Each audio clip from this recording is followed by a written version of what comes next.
Hi friends, నేను మీ భాస్కర్ మేకల. So మొత్తానికైతే బిగ్ బాస్ అగ్ని పరీక్ష అంటే నిజంగా రసవత్తరంగా అండ్ చాలా ఇంట్రెస్టింగ్గా అయితే జరుగుతుంది. అసలు ఊహించిన దానికంటే ఎక్కువగా ఇంపాక్ట్ అండ్ కంటెస్టెంట్స్ చాలా అంటే చాలా బాగా తలపడుతున్నారు అండ్ టాస్క్లు గట్టిగా ఆడుతున్నారు. ఊహించిన దానికంటే ఎక్కువగా పరిస్థితులు అసలు మామూలుగా లేవు అనమాట. ఒక రేంజ్లో చూపించడం అనేది జరుగుతుంది. అండ్ ఎక్స్ కంటెస్టెంట్స్ వచ్చారు హౌస్లోకి. ముగ్గురు ఎక్స్ కంటెస్టెంట్స్ వచ్చి వాళ్ళకి టాస్క్‌లు పెట్టి పవర్ కార్డ్స్ అయితే ఇవ్వడం జరిగింది. అసలు ఆ పవర్ కార్డ్స్ ఎవరు గెలుచుకున్నారు? ఎవరు ఎన్ని టాస్క్‌లు ఆడారు? నిజంగా కంటెస్టెంట్స్ అంటే అరే! వీళ్ళురా అంటే సీజన్ 1 అనుకున్నాం గదా! అగ్ని పరీక్ష. అంతకు మించి వీళ్ళు టాస్క్‌లలో మాత్రం ఇరగదీసేస్తున్నారు. టాస్క్‌ని ప్రతిది గూడా చాలా క్లారిటీగా అండ్ క్లారిటీగా అర్థం చేసుకుంటున్నారు. మెయిన్‌గా మాట్లాడుకోవాల్సింది క్లారిటీగా అర్థం చేసుకుంటున్నారనమాట. సో, ఈరోజు ఎయిత్ ఎపిసోడ్‌లో ఉన్నది ఏంటి అనంటే యాజ్ యూజువల్‌గా షో స్టార్ట్ అయితది. జడ్జెస్ వస్తారు. నవదీప్ గారు కొంచెం లేట్‌గా వస్తారు. అంటే నవదీప్ రావట్లేదు, ప్రెషర్ ఎక్కువైపోయింది, బయటికెళ్లారు అని చెప్పేసి అభిజిత్ అండ్ బిందు అండ్ శ్రీముఖి వీళ్ళు డిస్కషన్ చేస్తారు. మనం షో కంటిన్యూ చేయాలి కాబట్టి గో ఆన్ అని చెప్పేసి చెప్పినాక నవదీప్ ఒక బ్రీత్ కేస్ పట్టుకొని వచ్చేస్తాడు. ఇదేంటి బ్రీత్ కేస్ పట్టుకొని వచ్చాడు, ఈసారి డబ్బులు ఇచ్చేసి పంపించేస్తారా? అగ్ని పరీక్ష నుంచి ఈ డబ్బులు తీసుకొని ఎలిమినేట్ అయిపోవాలా? అనేదంటే కాదు, అంతకు మించి ఉంటది. సో, ఎప్పుడు ఉండే ప్యాటర్న్‌లో కాకుండా కొత్తగా ఉండాలి. సో, దీనిలో కొన్ని పవర్స్ ఉంటాయి. ఆ పవర్ కార్డ్స్ అనమాట. పవర్ అస్త్రాల లెక్క పవర్ కార్డ్స్ ఉంటాయి. ఆ పవర్ కార్డ్స్ ఆడి గెలుచుకోవాలి. ఇది కాన్సెప్ట్. ఆ గేమ్స్ ఎవరు అనంటే ఎక్స్ కంటెస్టెంట్స్ వచ్చి మన వీళ్ళకి టాస్క్‌లు పెట్టి కంటెస్టెంట్స్‌కి టాస్క్‌లు పెట్టి అందులో విన్ అయిన వాళ్ళకి ఇస్తారనమాట. సో, ఇది ప్రాసెస్. ఈరోజు జరిగింది 3 టాస్క్‌లు జరిగింది. 3 టాస్క్‌ల్లో నిజంగా మెంటల్ ఎక్కిపోయే సిట్యుయేషన్స్ అయితే జరిగినాయనేది క్లియర్‌గా అర్థమవుతుంది. చాలా బాగా ఇంపాక్ట్ క్రియేట్ చేసింది. చాలా బాగా అది చేశారనమాట. సో, ఇంకా ఆల్రెడీ స్టేజ్ మీదకి అందరొస్తారు కంటెస్టెంట్స్. టాప్ 15 కంటెస్టెంట్స్ వస్తారు. అండ్ ఎక్స్ కంటెస్టెంట్ ప్రియా వస్తదనమాట. సో, నిజంగానే ప్రియా చాలా ఇంపాక్ట్ క్రియేట్ చేసిందనంటే కొంచెం ఆ లెవెల్ అనేది చూపిచ్చింది. అండ్ కొంతవరకు ఆహ్, అసలు చాలా రోజులైతుంది గదా! అది సీజన్ అయిపోయి ఇన్ని ఇన్ని రోజులవుతుంది, సంవత్సరం కావొస్తుంది.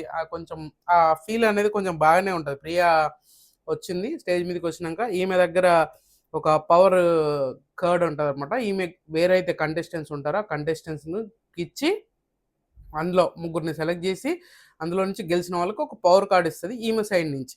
సో, ఆమె కంటెస్టెంట్ జేస్తదనమాట. సో, వీళ్ళకొక టాస్క్ ఇస్తది. ఈళ్ళకి టాస్క్ ఏంటంటే బెలూన్ టాస్క్ అనమాట.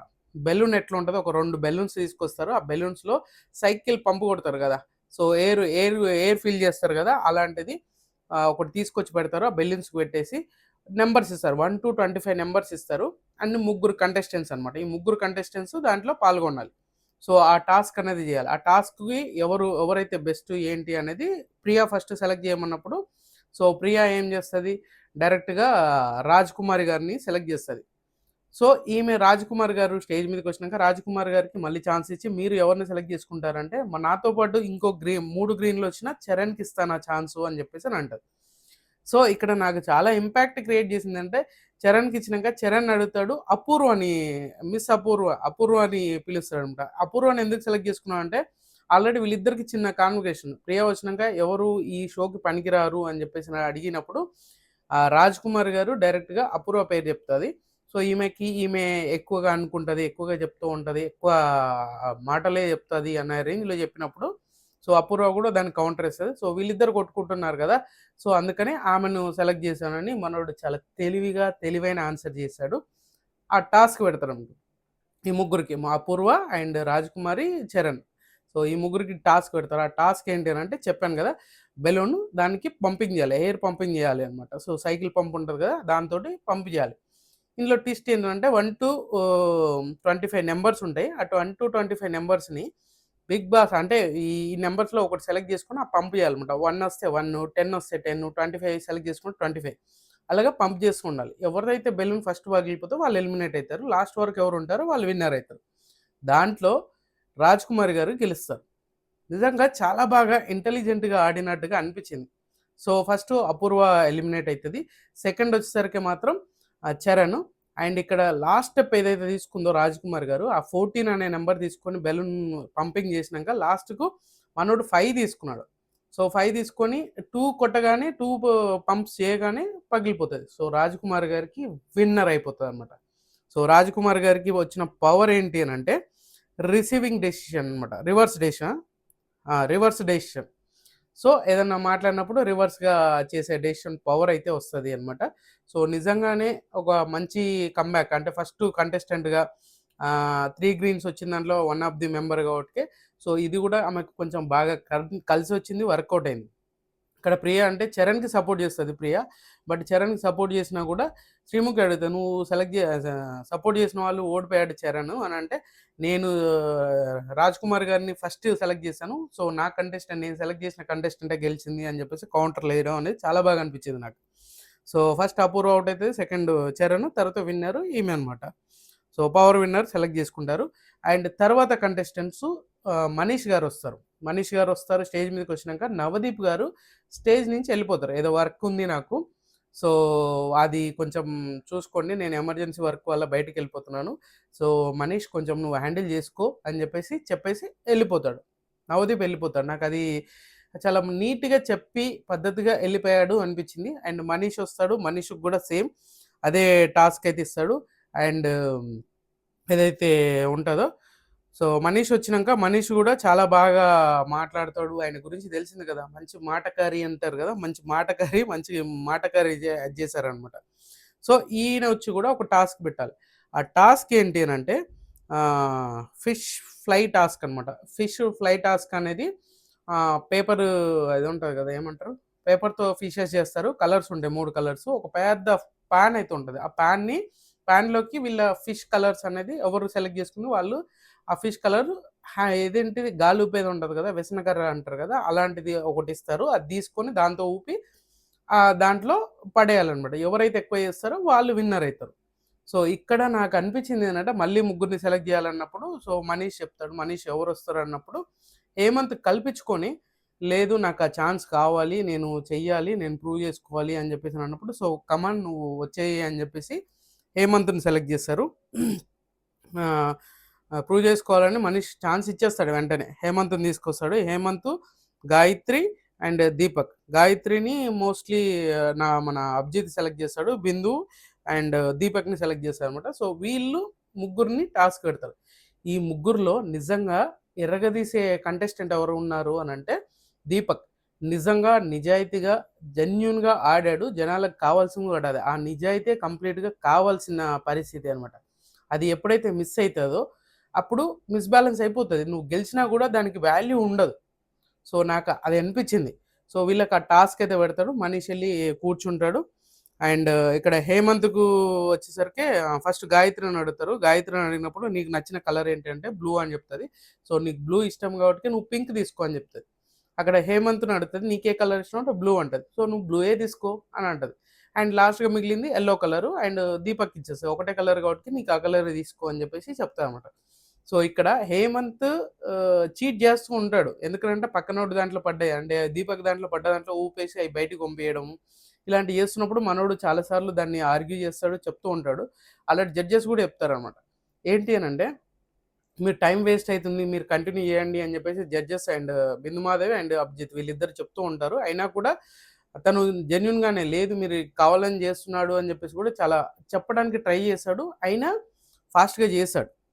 సో తర్వాత దీపక్. సో దీపక్ కూడా చాలా బాగా డిఫెండ్ చేసుకుంటూ కూడా ఆ గేమ్‌ని ఎక్కడ స్టాప్ చేయకుండా కంటిన్యూ చేశాడు. ఆ రౌండ్‌లో మన ఎవరు హేమంత్. హేమంత్‌కి బ్లూ కలర్ కాబట్టి బ్లూ కలర్ ఎన్ని ఏసాడు అనంటే ఐయర్‌తో ఏసింది ఎన్ని అనంటే 16 ఏస్తాడు. 16 ఫిషెస్ ఆ పాన్‌లో ఏస్తాడనమాట. సో 16 మనోడు తక్కువ. సో తర్వాత వచ్చేసరికి గాయత్రి 24 ఏస్తది. బాగా ట్రై చేసింది. బాగా అది చేసింది. సో పాపం గాయత్రిని ఒంటి చేత్తో లేపాలని మస్తు ట్రై చేస్తున్నారు. కానీ అవ్వట్లేదు అన్నట్టుగానే పాపం ఎళ్ళిపోయింది కూడా ఎలిమినేట్ అయింది కాబట్టి. ఈమె 24 చేసింది. ఇంకా ఫైనల్‌గా దీపక్ ఉన్నాడుగా దీపక్ 27 చేసాడబ్బా! నీకు ఆల్రెడీ అన్‌ఫెయిర్ జరిగింది అని శ్రీముఖి చెప్తది. అయినా కూడా నువ్వు జెన్యూన్‌గా నిజాయితీగా చేసావు. దానికోసము నువ్వు అయినా ఆ 3 వల్ల నువ్వు ఓడిపోయావేమో, దగ్గర దాకా వచ్చావు ఆ నెంబరింగ్, ఓడిపోతావేమో అనే దాన్ని ఒకటి క్వెషన్ మార్క్ చేసి, సో నువ్వు 27 చేసావు. So you are the winner అని చెప్పేసి మనోడికైతే విన్నర్ అయిపోతాడు.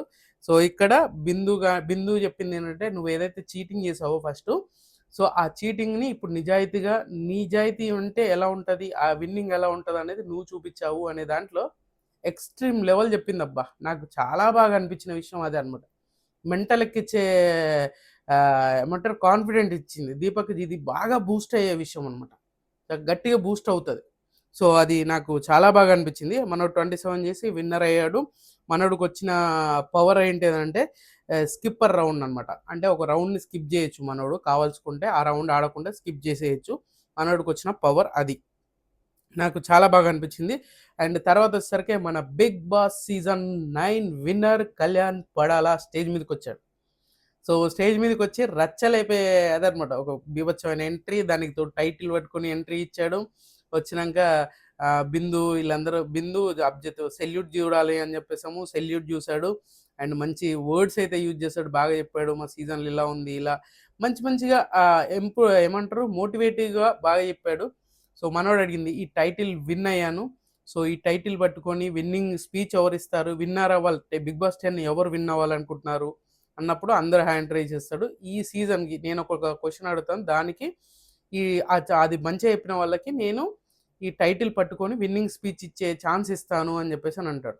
అక్కడ సో ఒక ఇద్దరు ముగ్గురు బాగి చెప్తది, గాయత్రి అండ్ దీపక్ ఇలా కొంతమంది చెప్తారు. ఆ తర్వాత అమన్ చెప్తాడన్నమాట. అమ్మను నేను యాక్టర్‌ని, నేను అన్నీ చేస్తాను, ఆల్ రౌండరు, టాస్క్‌లు ఆడుతాను అన్నీ చెప్పినాక ఇంప్రెస్ అయిపోయి అమ్మని తీసుకొచ్చి విన్నింగ్ స్పీచ్ ఇస్తున్నాడు. టైటిల్ విన్నర్ అని చెప్పేసి టైటిల్ చేతిలో పెట్టి విన్నింగ్ చేసి స్పీచ్ చేస్తాడు. నేను మీ అందరితోటి కలిసిపోయాను. మీరు ఏమంటారు? మీ సపోర్ట్ నాకు ఎప్పటికీ ఉండాలి. మీ సపోర్ట్ వల్ల నేను గెలిచాను. మంచి విన్నింగ్ స్పీచ్ అయితే బాగా ఇచ్చాడు. అరే నిజంగానే 'బిగ్ బాస్ 10' టైటిల్ ఇచ్చేసి పంపిస్తారా అన్న రేంజ్‌లో హైప్ అయితే ఇస్తుర్రు అమ్మనికి. ఇది గుర్తుపెట్టుకోండి. అమ్మనికి నిజంగానే అంత లేపుతుంది. శ్రీముఖి అయితే వంటి చేత్తో లేపుతుంది. ఇక దానికి తోడు ఇక మేనేజ్మెంట్ ఏమన్నా లేపుతుందా అంటే శ్రీముఖి అయితే బీభత్సంగా ఆ అమ్మనికి తప్ప మిగతా ఎవరికైనా ఒక రకంగా మాట్లాడుతుంది. సో ఇది రాసి పెట్టుకుని మంచిగా గట్టిగా మనోడు వచ్చినాక బ్లైండ్ ఫైర్ అనే ఒక ఈయనకు కూడా ఒక ఏమంటారు పవర్ ఉంటుంది అనమాట. సో పవర్ కార్డ్ ఉంటుంది. దాన్ని ఆడిపించడానికి ముగ్గురిని సెలెక్ట్ చేయమన్నప్పుడు ఆ ముగ్గురు మామూలుగా కాదు. సో అమన్ని డైరెక్ట్గా కళ్యాణ్ సెలెక్ట్ చేస్తాడు. అండ్ తర్వాత వచ్చేసరికి రోహిత్ అండ్ అంతే మిథిలేష్. సో ఈ ముగ్గురిని ఈ టాస్క్ ఆడడానికి పిలుస్తారనమాట. సో ఈ టాస్క్ ఏంటి అని అంటే ఒక ఏమంటారు ఫిట్ ఉంటుంది. ఫిట్లో నుంచి ఒక 4 రాడ్లు ఉంటాయి. అంటే 12 రాడ్లు ముగ్గురికి డివైడ్ చేస్తే 4 రాడ్లు వస్తాయి. వాళ్ళకు ఒక ఫ్లాగ్ ఉంటుంది. ఆ ఫ్లాగ్ తీసుకెళ్ళి పెట్టి దాన్ని జెండా నిలబెట్టాలి అనమాట. సో అది అయిపోయినాక దాంట్లో ఎవరైతే లాస్ చేస్తారో వాళ్ళని ఎలిమినేట్ అయ్యి తర్వాత ఉన్న ఇద్దరికి మళ్ళీ ఒక టాస్క్, ఆ పిల్లో టాస్క్లు ఇచ్చేసి 2 సర్కిల్ గీసేసి దాంట్లో హాఫ్ ఒకరికి ఇంకొక హాఫ్ ఒకరికి అన్నట్టుగా పెట్టి దాంట్లో ఎవరైతే ఆ పిల్లోస్ ఎక్కువగా ఉంచుకుంటారో వాళ్ళు విన్నర్స్ అవుతారు. సో వాళ్ళు ఆ పవర్ కార్డు గెలుచుకోవడానికి ఛాన్స్ ఉంటుంది అన్నమాట.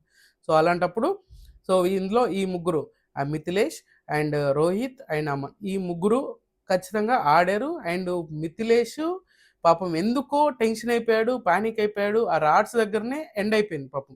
ఆల్రెడీ చాలా ఫాస్ట్గా రోహిత్ కంప్లీట్ చేశాడు. బ్లూ ఫ్లాగ్ పెట్టాడు. అండ్ తర్వాత రెడ్ ఫ్లాగ్ అమ్మన్ పెట్టాడు. చాలా ఫాస్ట్గా క్విక్గా ఫినిష్ చేశాడు.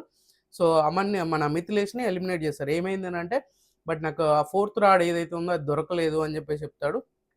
మనోడు అవుట్ అయిపోయినాక వీళ్ళిద్దరు ఆడతారబ్బా నిజంగా అస్సలు మామూలు కాదు. ఏదో మనం బీభత్సమైన 'త్రిబుల్ ఆర్'లో రామ్ చరణ్, ఎన్టీఆర్ కొట్టుకుంటే ఏ రేంజ్‌లో హైప్ ఇచ్చారో ఆ రేంజ్‌లో హైప్‌లా కొట్టుకున్నారు. నిజంగా ఫిజికల్‌గా రోహిత్ ఎంత మెంటల్ ఎక్కిచ్చాడంటే అంత మెంటల్ ఎక్కిచ్చాడబ్బా! ఎంతో స్ట్రాంగ్ ఉన్నాడు. చూడ్డానికి చాలా సింపుల్ సైలెంట్‌గా ఉన్నా కూడా మస్తు అసలు అమ్మన్ను హోల్డ్ చేశాడు. మనోడు ఒక పిల్లో తీసుకెళ్ళి ఆయన సైడ్ పెట్టుకొని డైరెక్ట్‌గా ఎళ్లి అమ్మన్ను హోల్డ్ చేస్తాడు. ఫిజికల్ అవ్వద్దు ఇచ్చిందే ఫిజికల్ టాస్కు. అవ్వద్దు అని చెప్తే ఎక్కడి నుంచి అవ్వకుండా ఉంటారు. సో మస్తు హోల్డ్ చేశాడు. అసలు రోహిత్ ఎంత బాగా ఆడాడంటే అరే ఏంద్రా ఈయన మనోడు ఇంత అదిగా ఉన్నాడు అనే ఫీలింగ్ అయితే అందరికి వస్తది. అలాగని చెప్పేసి అమ్మనేం తక్కువ కాదు. అమ్మని కూడా బాగా చేశాడు. బాగా దానికి డిఫెండ్ చేశాడు. తర్వాత ఈమె పాస్ చేసింది శ్రీముఖి. అసలు జడ్జెస్ అవసరం లేదు. శ్రీముఖి ఒక్కటి సరిపోతదేమో. పాస్ చేసింది. తర్వాత మళ్ళీ చేసింది ఫిజికల్ అవ్వద్దు అని చెప్పేసి, మళ్ళీ అదే సేమ్ పిల్లోస్ ఏసుకున్నాక లాక్కోవడం అది ఇది చేస్తే మళ్ళీ ఫిజికల్ అయితున్నారు. మళ్ళీ ఆపేసి సంచాలకుగా పెట్టి అపూర్వని సంచాలకుగా పెడతాం. సంచాలకుగా పెట్టినప్పుడు ఆ సంచాలక్ డెసిషన్ ఫైనల్ అని చెప్పినట్టుగానే ఉంటది కదా! అది చేశారు. చేసినాక మనోడు పిల్లోస్ అన్ని చేస్తుంటే లాక్కున్నాడు. మనోడు ఎవరు కాల్ చేసినా డిఫెండ్ చేసుకోవద్దంటే ఆమెను కొంచెం ఓవర్ అగ్రెసివ్ అనిపించినా కూడా ఆ టాస్క్‌లో అది కామన్. ఆ హీట్ ఆఫ్ ది మూమెంట్‌లో కామన్‌గా ఎళ్ళిపోయేది. సో, ఆ విషయంలో గట్టిగా ఫైట్ అనేది జరిగింది. అండ్ ఇక్కడ అపూర్వ విన్నర్ ఎవరు అన్నప్పుడు రోహిత్‌ని చెప్తది. రోహిత్ ఏంటంటే పాస్ అని చెప్పినాక స్టాప్ అని చెప్పినాక స్టార్ట్ అని చెప్పాలి కదా! అన్నప్పుడు ఆ స్టార్ట్ చెప్పలే. బజర్ కొట్టేసిర్రు. పాస్‌లో ఉన్నాడు. ఈయన ఒక 2 తీసుకొని ఆయన దాంట్లో ఏసేసారనమాట. సో, ఎవరు అమన్ 2 పిల్లోస్ తీసుకొని ఆయన దాంట్లో ఏసేసుకున్నాడు. అదే కాలిక్యులేషన్ అంట. అది నాకు కొంచెం అనిపిచ్చింది. ఎవరికైనా అనిపిస్తదది. అన్‌ఫెయిరే గదా! స్టాప్ అన్నప్పుడు, పాజ్ అన్నప్పుడు మళ్ళీ స్టార్ట్ జెప్పాలి గదా! అది చెప్పలే. అక్కడ మిస్‌ఫేర్ అయింది. సో, ఇక్కడ ఓటింగ్ మళ్ళా ఈ కంటెస్టెంట్స్ ఓటింగ్ అడిగినప్పుడు అమనే విన్నర్ అని 7 ఓట్స్ ఏస్తారు. రోహిత్‌కి తక్కువొస్తాయి. సో, రోహిత్ ఈ జడ్జెస్ ఆల్రెడీ అపూర్వ విన్నర్ రోహిత్ అని జెప్తది. కాకుంటే ఇక్కడ జడ్జెస్ అండ్ ఇంకొకరు ఎవరు అంటే మన శ్రీముఖి గారే. ఆమెనే గట్టిగా చెప్పేసి so, Aman is the winner అని చెప్పేసి మనోడికి ఆ పవర్ ఇస్తారు. ఈ పవర్ కార్డ్ ఏంటంటే ఫై బ్లైండ్ ఫైర్ పవర్ కార్డ్ ఇది నీకుండదు. సో, జడ్జెస్ దగ్గర ఉండాలి. అది కావాల్సినప్పుడు యూజ్ చేసుకోవచ్చు అన్నప్పుడు, సో, నేను బిందు మేడంకి ఇస్తాను. నాకు Abhijeet sir and Abhijeet and Navdeep వీళ్ళిద్దరు గ్రీన్ ఇచ్చారు. అందుకని నేను ఈసారి బిందు గారికి ఇచ్చాను. నేను ప్రూవ్ చేసుకోవడానికి నేనేంటి అనేది ప్రూవ్ చేసుకోవడానికి ఛాన్స్ వచ్చింది కాబట్టి అవసరమైనప్పుడు మేడం వాడతారు అని చెప్పేసి ఇచ్చేస్తారు. సో, కళ్యాణ్ పడాల వెళ్ళిపోతాడు. షో అసలు మామూలు కాదు. 3 పవర్స్ రాజ్‌కుమార్ గారు ఒకటి గెలుచుకున్నారు. దీపక్ అండ్ అమన్ ఈ ముగ్గురు పవర్ కార్డ్స్ అయితే ఇప్పటివరకు గెలుచుకున్నారు. ఎక్స్‌ట్రీమ్ లెవెల్ ఎపిసోడ్ అనమాట. నాకు బాగా నచ్చింది. మీకేమనిపించింది ఏందని కింద కామెంట్ చేయండి. ఖచ్చితంగా ఈ వీడియో మీకు నచ్చినట్లయితే లైక్ చేయండి, షేర్ చేయండి, కామెంట్ చేయండి, సబ్స్క్రైబ్ చేయడం మర్చిపోవద్దు.